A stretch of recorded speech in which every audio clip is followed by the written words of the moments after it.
what kind of pranayama, aka yogic breathing practices, would be useful for someone with lung cancer?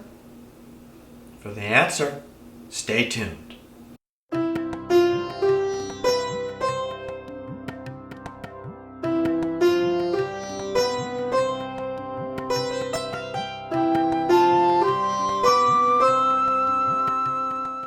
Somebody wrote in because his father was recently diagnosed with lung cancer, stage 4 lung cancer. And he's worried that his father may at some point develop the feelings of suffocation that can sometimes happen with that condition and other lung diseases. And he wanted to know which particular pranayamas would be useful for his father.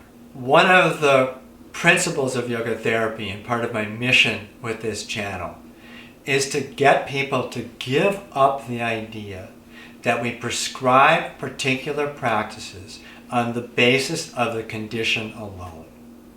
Oftentimes, the medical diagnosis tells us more about what we're going to avoid, in other words, what's contraindicated, than it tells us what to do. Now, people with lung cancer can be at very different stages of their disease. They can be at different levels of fitness. They can have different levels of experience with yoga, different levels of experience with pranayama, that branch of yoga. And all of those are going to potentially affect what you're going to recommend or what you would teach to this person. Now, pranayama, it seems just simple breathing exercises, like they would be incredibly safe. But actually, pranayama, not done skillfully, is perhaps the most dangerous thing in the whole yogic toolbox. More dangerous than lotus pose, more dangerous than headstand, are poorly chosen or incorrectly done pranayama practices. With any pranayama practice, you want to start slowly and build up over time. You really want to pay attention to the feedback your body and your nervous system and your mind give you. If you do pranayama practices and you feel spaced out or kind of out of it after you've done the practice or even the next day, that is a bad sign. If during your pranayama practice you get a feeling that you're starved for breath, that kind of breath hunger they sometimes call it, that's a bad sign. It means you're doing probably more than you should. Now, we live in a very impatient world. People want to advance very quickly. They don't want to do the basic pranayama if they're doing pranayama, or the basic poses if they're doing asana. They want to skip right to the advanced ones. And unfortunately, particularly with pranayama, that's a very bad idea.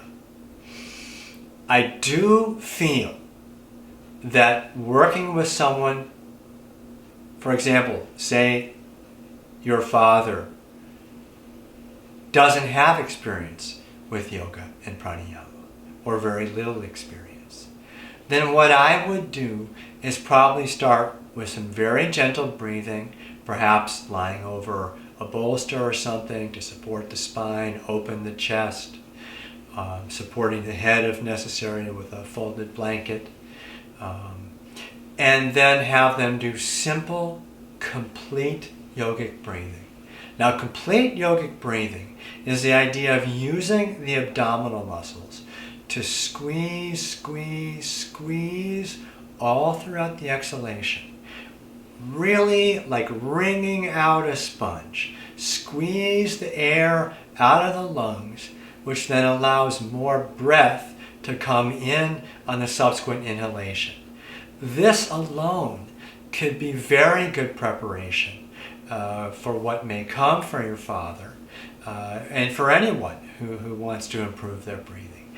Just regular, complete yogic breath is a wonderful place to start. We're trying to be sure the breath is smooth and regular. most people, we're going to want to make the inhalation be the same length as the exhalation. So if you inhale for 4 seconds, you exhale for 4 seconds, approximately. Okay, and then now if you're tolerating that and it's going well and you've done it for a few weeks, you may want to start to inch up the timings. So maybe you go to a 5-second inhalation. Or if the person started with a 3-second inhalation, you can move to a 4-second inhalation. The point is ever so slightly up the length of the inhale and the length of the exhale. Again, trying to keep them even, unless you're working with a seasoned teacher who knows how to vary these rules. And then just build the breath capacity. Now the wonderful thing about this is that this is wonderfully calming to the nervous system. This is wonderfully calming to the mind.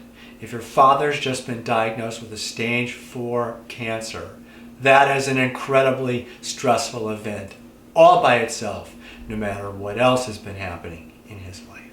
And so something like a calm, supine breathing practice may be wonderful.